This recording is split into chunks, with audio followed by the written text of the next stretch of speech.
another episode of the news with the Cryptoverse DAO. If you're catching this on YouTube, as per usual, remember to subscribe. Hit that little bell notification as well, because we drop a ton of really varied and informative educational videos. So whatever it is you're interested in specifically, if you're a trader and you want to know when we drop a technicals video, or if you're, interested in learning the basics of blockchain, you want to know when we drop an educational video. If you just want to stay up to date on DeFi and blockchain and, what your NFT might be doing based on market conditions, check out the news, hit that bell. You'll be notified every time we post anything. Drop a like if you like the video. If you don't, drop a comment. Let us know what we can do to improve, because we want to bring you value at the end of the day.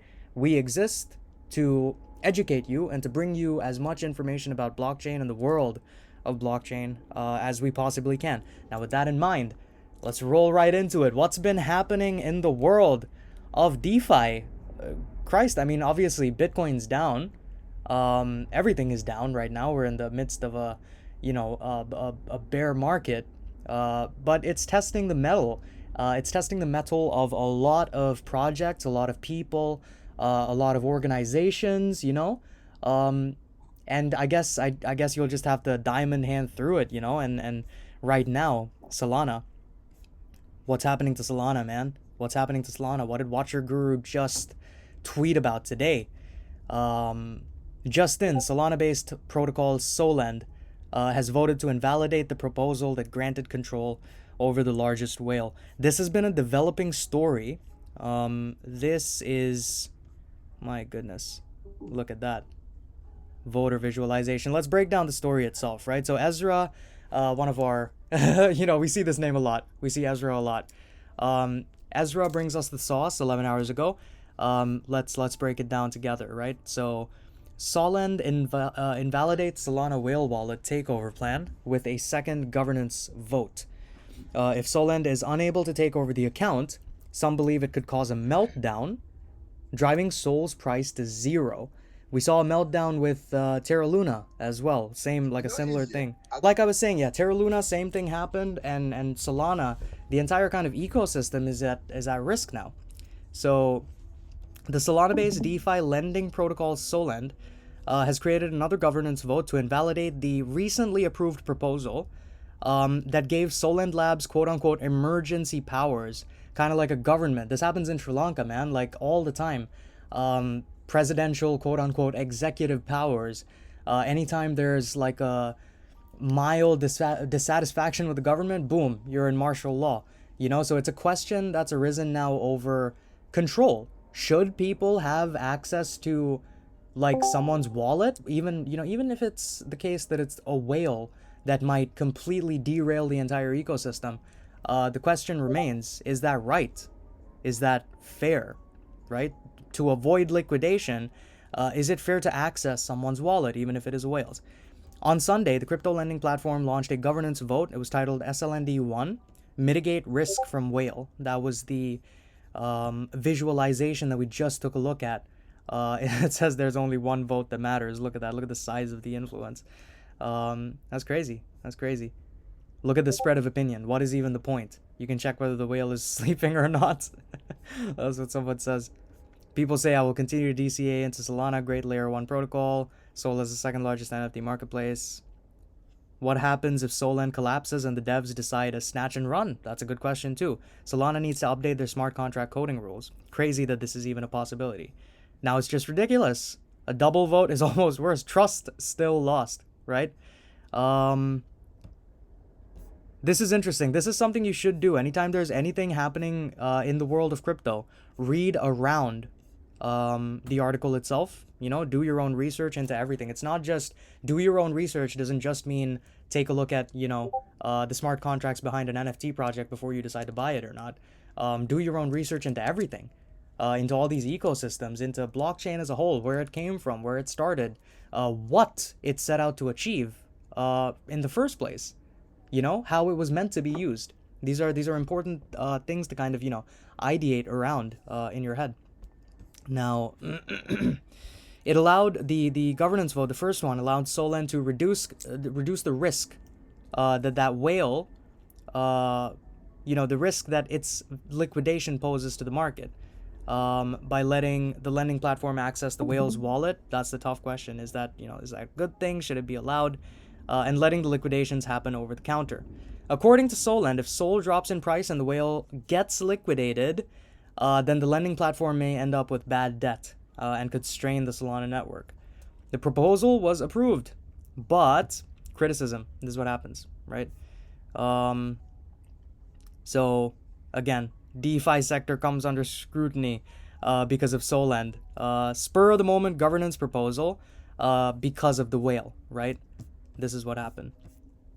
Now, after the community kind of condemned the move, I should say not kind of, pretty much collectively across the board, people were just really, really unhappy with this. Just the kind of possibility that people would be able to get into your wallets and access your wallets.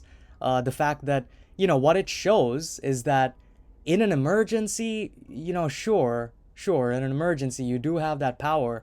But if there's the capacity for control, there's always all of the risks, all of the negatives that come with that capacity for control as well. And I think that might have been what the Solana community kind of rallied around, or I should say rallied against, really.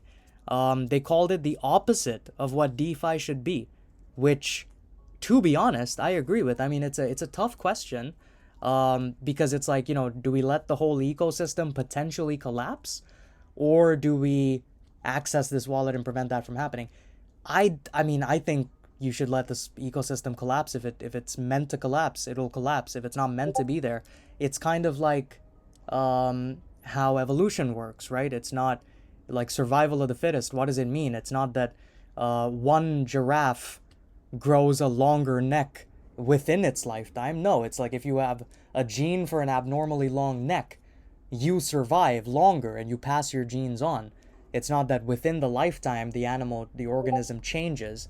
It's that the organism fails if it's meant to fail, right? And then a better organism survives, and that organism goes on to procreate and changes the face of the world. The world looks like this organism's world now.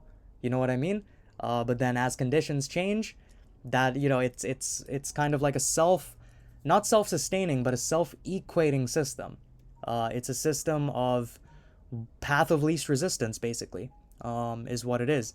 And I think that really is, if we think about the life cycle of DeFi, we are very much in its infancy right now. Massively in the infancy of DeFi. And it is true that, adoption rates are higher in the infancy than they were for other technologies. All of that stuff is true. But we do need to keep in mind that we are still in the very, very infancy of this. The space economy as well. That's infancy, absolute infancy. Why do you think Elon Musk and Jeff Bezos are losing their minds, like spending all of their pretty fucking considerable wealth to try to tap that untapped frontier? It's because it's the next oil, man. Blockchain is the next oil as well. We are well ahead of the curve, and by being a part of Cryptoverse DAO, you are positioning yourself to be a winner in the coming kind of Wild West. And it's going to be a Wild West of opportunity. Right now, what we're seeing is all of the regulation, all of the problems being ironed out. During one of the discussions earlier on, a community member brought up the point that, he wants to see all of the shitty projects die. See who doesn't survive the bear run. That's a pretty good sentiment. That's a really, really good sentiment because, like I said, self-sustaining system, survival of the fittest, and the life cycle is going to continue. It's going to continue massively for a very, very long time. So yeah, overall, I mean, that's just me going on a little spiel. But yeah, the community rallied against it, said it should be outright fucking illegal, which, realistically, yeah, it really should be, man. But again, if you have a different opinion, if you feel like the value of saving this ecosystem, maybe there's people who work in Solana whose livelihoods depend on it or something like that. Like, what do you think? Let us know in the comments below. Drop a comment to let us know your thoughts, and we'll discuss it in the next kind of episode that we do for sure. Now, in response, what the Solana team did was they initiated a second governance proposal vote to invalidate the previously approved proposal. So they kind of panicked, right? They shit their pants a little bit. They panicked and they were like, damn, I've shit my pants now. What can I do? All right, let me shit my pants again. That's probably that's the best course of action right now. I'm gonna double shit my pants, and then the initial shit will be canceled out by the second shit. But no, that's not how it works. It didn't really. The proposal ended with 1.4 million votes in favor of disregarding the initial proposal. What does that do? I mean, it's good that they listen to their community and put it to a vote again. But when you vote something and then invalidate the vote and like keep doing it wishy-washy, this, that, and the other, what does it do? It raises the question of, these guys can access our wallets if they want to. And if they want to, they will. Because these guys went as far as to put it to a vote, right? And the vote itself, like you saw with that visualization, it's farcical, man. It's a joke. Look at this. It really, really is. Now, the new proposal invalidates the previous vote and will push Solana to find another solution that does not involve forcibly taking over an account. I feel like, yeah, you could argue that they landed in the right place. But the question is, was it inadvertent? You know, what would have happened if they hadn't put that second kind of vote through? And the question also remains, does it really matter now, this vote? Like, hasn't it shown that in whatever is deemed an emergency, they can access your wallets if they want to? That is what it shows. So the trust, you know, you saw those comments on Twitter a second ago, the trust is deteriorating. And despite us yammering on in the blockchain space about trustless, trust verifiable, this, that, and the other, trust is an important thing. It's a really important thing. Credibility, reputation, and trust take you a very long way in this space, massively. The situation has put the crypto lending platform in a gruesome dilemma. If Solana were to take over the whale's wallet and be granted emergency powers, it might save Solana from an implosion, but, like I said, it would show that anyone's assets can be confiscated. And that could cause a boycott, which, again, kind of takes you to, lands you in the same end zone as if you allowed the ecosystem to just implode in the first place, right? So CryptoKK.eth says, no matter what the team does, there's no way to change the fact that assets deposited into the platform can be confiscated by the team at any time. Escape from the platform is the best way out. At any time, the team can tweet an announcement to forfeit your assets. It's fair. And again, this might be a really interesting kind of thought corridor to kind of explore is, should we replace the human aspect of a blockchain with AI? I think we should, because it is computers running computers. It is completely algorithmic, but also there's bugs, there's changes, updates, merges, switches from, your mainnet merges to switch consensus mechanisms, blah, blah, blah. This all takes human input, right? What if we remove the human input and implement AI decision-making, artificial intelligence decision-making, like algorithmic decision-making to make decisions about algorithmic executions of things, right? I think that is when we will see true, when I say true blockchain, not mass adoption, that is when we will see blockchain technology being used in a manner that fulfills the fullest of its potential. But that's something we'll have to wait and see, or learn with the Cryptoverse DAO, learn the skills you need to make that change yourself. The next Vitalik Buterin is probably sitting in this room right now, man. The next friggin' Satoshi Nakamoto, probably here in the DAO right now.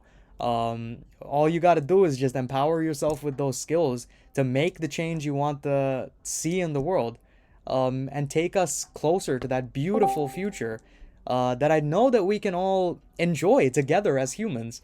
But yeah, on the other hand, back to Solana. If the team is not able to mitigate the risks surrounding the whale's account, people believe, yeah. So it's kind of like a what's it? Rock in a hard place, right? Rock in a hard place, massively. But it raises a lot of really, really interesting questions. It really, really does. And again, I mean, it's a really shitty situation if it does kind of melt down or implode. I mentioned Terra Luna a second ago. We have a little bit of an update on Terra Luna as well. Obviously, you know, we covered it while it was happening. We covered it and talked about it and talked about, you know, the importance. I think the key takeaways were diversify, DYOR, don't invest more than you can afford to lose, things like that. But it was still a really shit situation, and people, you know, a lot of people called for justice, man. A lot of people did, and what's happening now, in South Korea is, well, I mean, they're cracking down. They're cracking down. The South Korean kind of, you know, we talk about regulation in the crypto space and this and that. Looks like, I mean, looks like there's finally going to be consequences. At the very least, they're moving in that direction. South Korean prosecutors have banned Terraform Labs employees from exiting the country. According to a recent report, Terraform's lab employees have reportedly been prohibited from exiting the nation as investigations by prosecutors continue. On Monday, Korean media outlet JTBC reported that an investigation team from the Seoul Southern District Prosecutor's Office imposed a travel ban on key team members of Terraform Labs.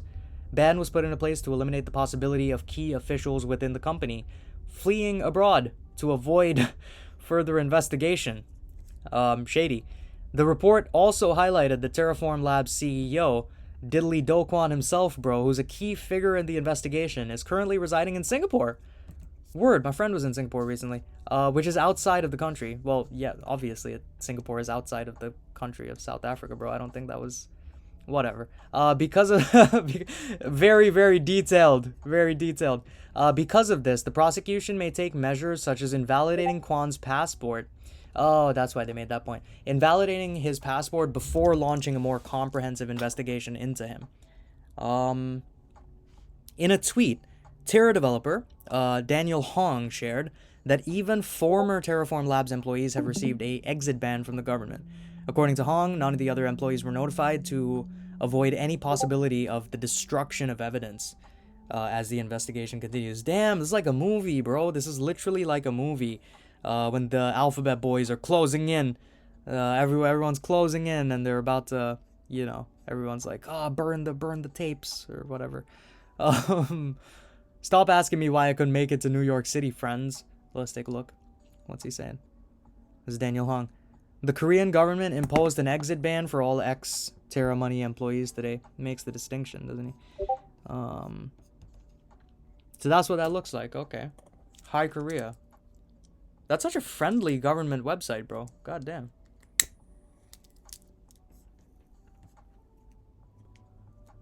None of us were notified at all.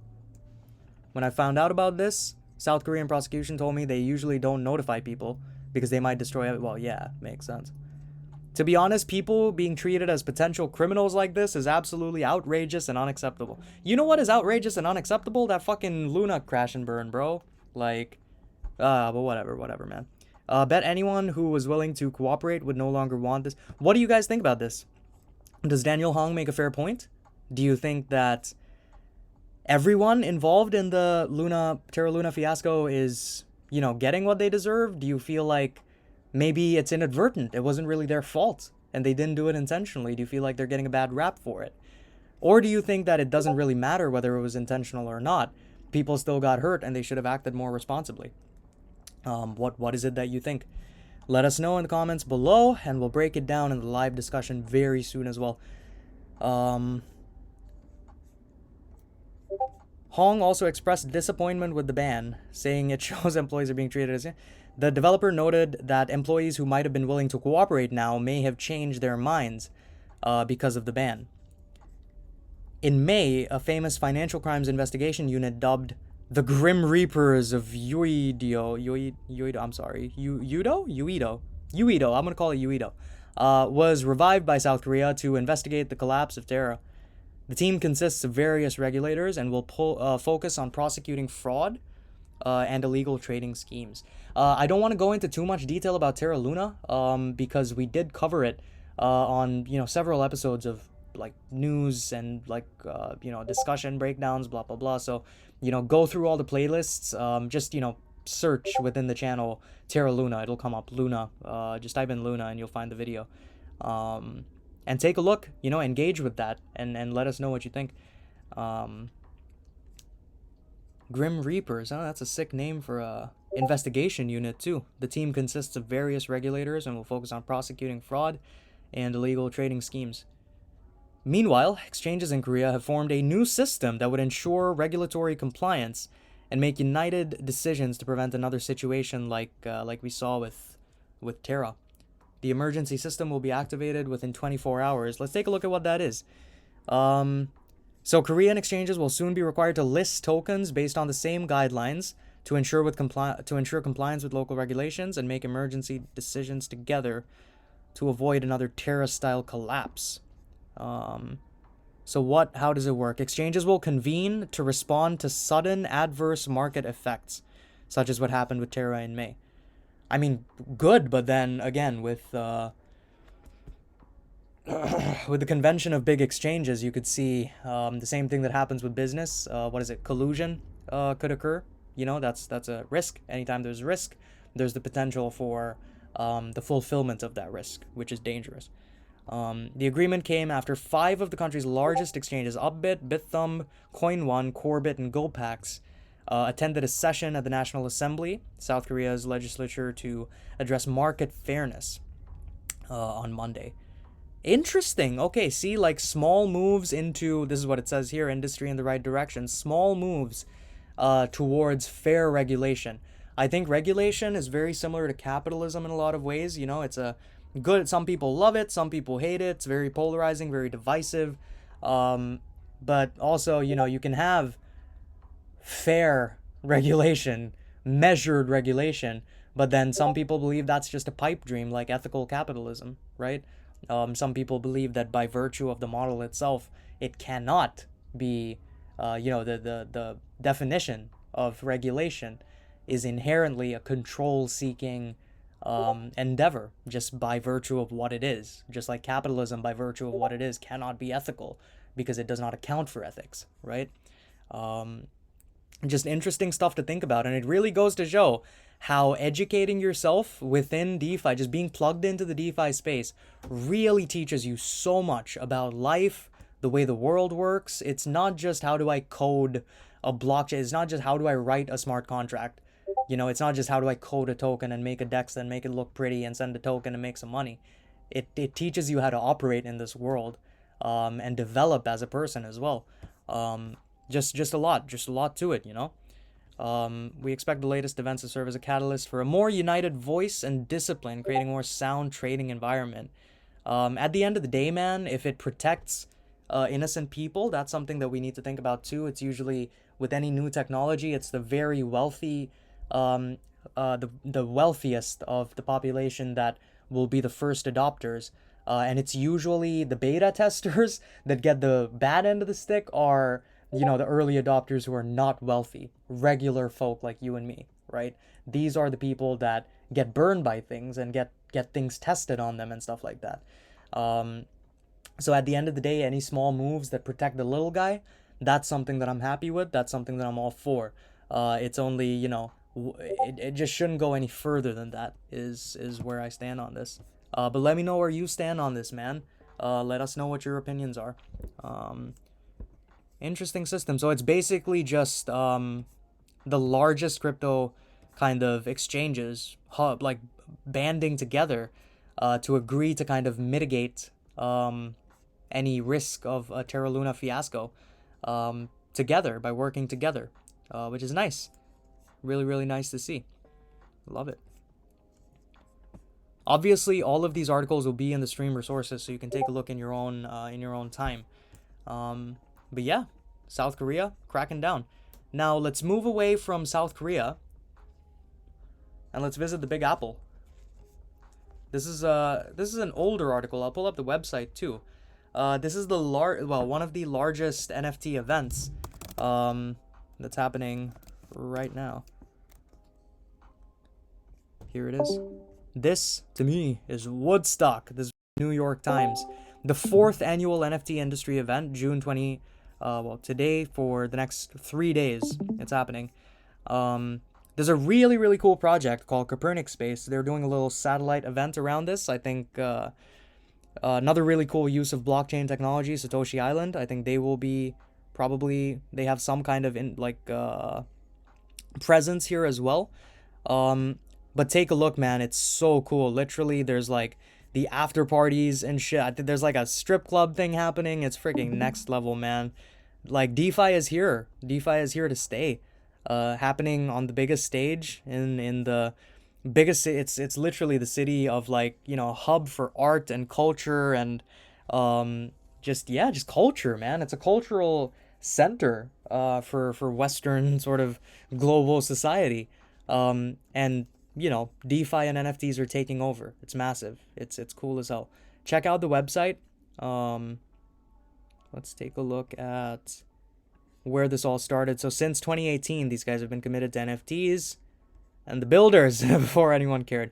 They want to give the community a voice. They want to connect people and proselytize. Okay, they want to educate the global community about the value of NFTs. Love it. In line with the ethos over here, bring people together who are working on like projects. I think the NFT focus itself is really cool. This is Jody Rich, co-founder, and this is Cameron Bale, another co-founder. 10 members of the core team, 12 stage managers, a bunch of volunteers from the NFT community. Amazing.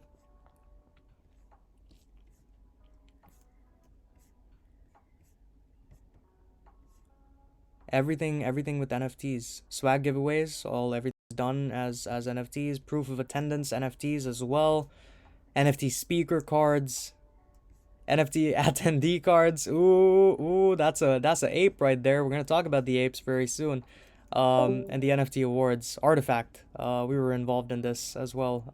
In the DAO, I think with that monolith stuff. Sweet. Check it out. Really, really cool. We love to see it, man. We love to see it. Real world kind of NFT presence in the real world. Let's take a look at Twitter and see what people are saying about NFT NYC. Badge pickup is closed. Limited late registration available. So it's popping off. It's popping off. Times Square takeover is happening. Look at this, man.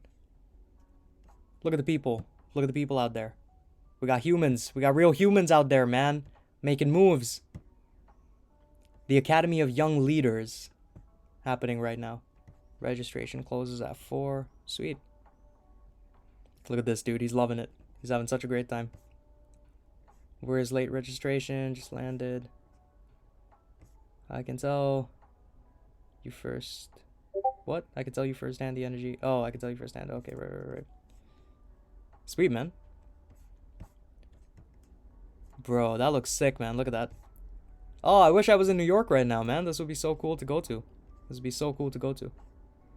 Even Abraham Lincoln's vibing, bro. He's loving it. Amazing. Let us know what you think, man. If you're in New York, are you gonna attend the event? Where you gonna, what satellite events are you gonna go to? You're gonna be at the after party. You're gonna be at the strip club thing. What are you looking forward to? What's piquing your interest at this event right now? Artworks will be displayed on Times Square. I think we broke down this specific article on a different episode. I think we've broken this down before. But do check out NFT NYC if you are if you're in that part of the world right now, or if you're in the country and you're able to get a flight out and just visit the city and kind of be a part of it. Go be a part of it, man, because I'm sure the energy is going to be fucking incredible. They've been doing it for a number of years as well, so I'm pretty sure they've got everything down pat right now. But by now the processes are probably down pat, so everything's gonna be super smooth, super interesting. And like I said, 2 supremely interesting projects gonna be there. This is one of them, Copernic Space. These guys are super interesting, man. Remember I talked about the space economy and how that's like the new oil? These guys are using blockchain technology to kind of like do the same thing. And I mentioned Satoshi Island, bro. Same freaking thing, man. These guys are doing land NFTs, land ownership NFTs. It's next level. I talk all the time about the importance of using blockchain technology the way it was meant to be used. If you read Satoshi Nakamoto's white paper and everything that came out around it, the sentiment around it when it first came out, It was talking about financial freedom, breaking down barriers, giving people access to live life better, free from the control of other humans, bro. Um, and these kinds of projects is how we will achieve a truly decentralized world. That is the future of humanity, and this is how it happens. Not with NFT apes. It doesn't happen with monkeys, bro. It doesn't happen with pictures of monkeys that we trade and try to make a bag off of. It happens with real world utility. It happens with solving real problems or presenting. Forget about solving real problems. It's about presenting real world solutions through the use of blockchain technology. Those are the projects that are going to survive the bear market. Those are the projects that are going to literally survive anything, man. These are the projects that will define the future of the world. So yeah, just interesting stuff to think about, man. Really, really interesting stuff to think about. And speaking of moving away from, sort of scammy little, small-minded, narrow, no vision, no frigging, that whole thing, that whole meme, no vision, no execution, no drive, no ambition. Away from that, talking about moving away from that, let's talk about scams in GameFi, how to identify toxic NFT gaming projects, right? We've talked about what is good, how things should be done. Now let's talk about how things shouldn't be done, right? While NFTs could change the gaming economy, some blockchain-based projects can be less than honest. Understatement of the fucking century, mate. Over the last couple of years, games using blockchain technology have been actively developing and attracting new players. And broadly, this market is referred to as GameFi. It's gained a lot of popularity. GameFi industry started back in 2013, and since then it's exploded. We've talked about Axie Infinity. Oh, I remember the Axie Infinity hacks, man. Those are like my first few streams. I remember that. According to the DappRadar analytical service, the total value of one of the most popular blockchain games, it exceeds over 550 million. So there's a lot of money in this space as well. But more money, more problems, right? Many projects run into several issues. They often launch, quote unquote, regardless of the game's development stage. They don't care. They just wanna pump the bag. They just wanna see that green candle. And while Bitcoin's price trend can enhance or weaken the success of GameFi projects, there isn't really a direct correlation between one and the other. Despite the bear market, the price of many GameFi tokens is growing. Mostly due to their NFT component, as investors aim to make money on the resale, right? Rather than thinking about the actual value of the game itself, the inherent kind of, does it hold water on its own? Is it just is it a fun game to play? Like, is it good? Is it solid? You saw this with, what is it? Anthem, right? Bro, I don't mind it. It's not a bad game. I play it with my friend Jared sometimes, bro. It's fun. It's a fun game. It's just such a disappointment because, they were missing one part of the process. They didn't focus on the entire picture. They didn't focus on, I don't know what it was specifically. Was it value for the community? Was it, content, regular content drops, or whatever it was? They failed, bro, because that launch was terrible. It was lampooned. It was panned by the community, critically panned, right? And this is what you see. People don't concentrate on the utility. I think this is the theme that we're starting to see. If you don't concentrate on the utility and you only focus on how much it's going to make you, then you are going to fail, right? That is how it goes. That is how it goes. Self-sustaining, self-equating mechanism, bro. Survival of the fittest. That's how it goes. That's how it's been. That's how it will continue to be for the future, as well. When choosing a GameFi project, it is worth considering the marketing and technological component, how actively the project is promoted, and what benefits the project's token bestows upon its participants. But you do need to be wary of pie-in-the-sky promises, as scams abound within the space. We talked about a dying nobody. That really opened up the conversation about scams, because literally this dude was saying, like, biggest names potentially may have been doing slow rugs and, intentional blah, blah, blah, this, that, and the other. No one was surprised. The question was, is this real or is this fake? Most people thought, it's probably fake. But why did they think it was fake? Most people thought it was fake because they were scared that this dude was trying to fish, was trying to get people to click a link and like steal their wallet information. Literally, they were like, he's talking about all these scams. Yeah, it's realistic, but I'm not gonna click the link because this is also probably a scam, right? Which is a bit crazy. It's sad, and this is why organizations like the Cryptoverse DAO exist, to freaking dispel the darkness of ignorance and greed through the light of education and knowledge and wisdom and all of these things. Maybe not wisdom, but knowledge and education, right? Very important. Squid.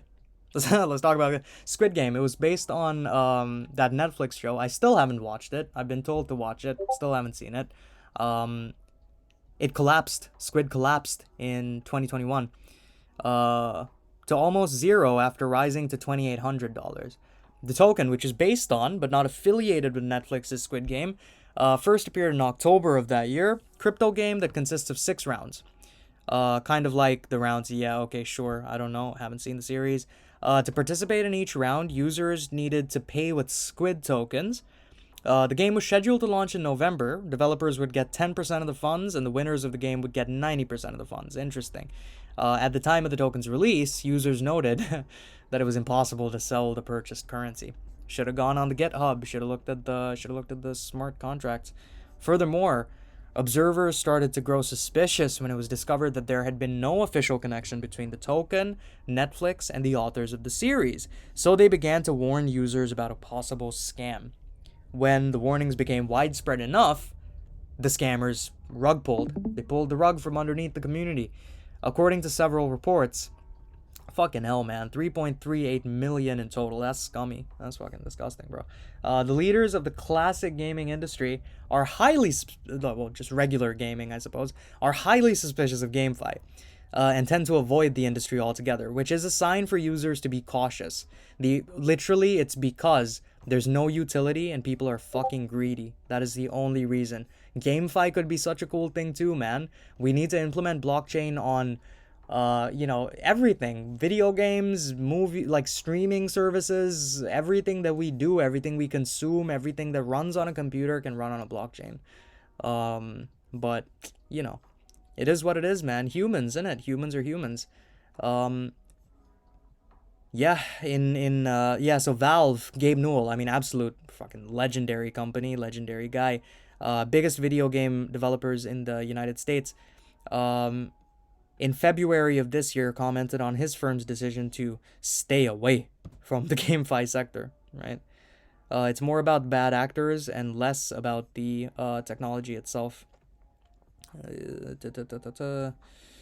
Valve founder and billionaires, rock, paper, shotgun. He doubled down on his lack of excitement and enthusiasm for the NFT and crypto space. Valve has banned games with crypto and NFT elements. You have to separate the underlying technology versus which actors are utilizing that technology. Goddamn fucking right, Gabe. I could not have said it better myself. Separate the technology from the people that are using it incorrectly. It's like if you're a chemist and you're looking at nitrocellulose and you're like, oh yeah, we can do something with that. But then if everyone's buying guns and fucking shooting people with them, you're kind of like, yeah, chemistry's good, but there's some outcomes that can be negative. I literally tweeted this today. I said a knife can be used to save a life or take a life, bro. It's who is holding the knife. Put a scalpel in the hands of a doctor, bro, and that man is going to bring so much joy and happiness and peace to so many people. Put the same instrument in the hands of a friggin' psychopath, bro, and that person is gonna go out and cause a whole deal of pain. It's not the knife, it's the person holding the knife that causes the issue. It is the intention behind things. This is not a stance on gun control. Just to put that out there. I'm purely talking about NFTs, alright? So don't come at me about guns. Interesting thing to be said, interesting kind of, and I think we'll get into, that's a really, really nice segue into the Bored Ape Yacht Club stuff that we will be talking about. Again, very interesting. So if you're catching this on the YouTube, you're missing out. I hate to be a guy to spread FOMO, but you are missing out. So join the Discord community. so that you can be a part of these live discussions, because we're about to roll into a real fucking interesting one right now, with with this whole Bored Ape Yacht Club stuff. But yeah, I mean, like I said, everything will be on the stream resources as per usual. Down below, take a look. Like I said, remember to engage, remember to like, comment, subscribe, all of that great stuff, all of that beautiful stuff. I've been your host, Brooklyn or Dharma. This has been the Cryptoverse DAO. Thank you so much for being a part of it. I hope you've had a absolutely beautiful Monday, and I hope you enjoy the rest of it, man. Take care. Take care.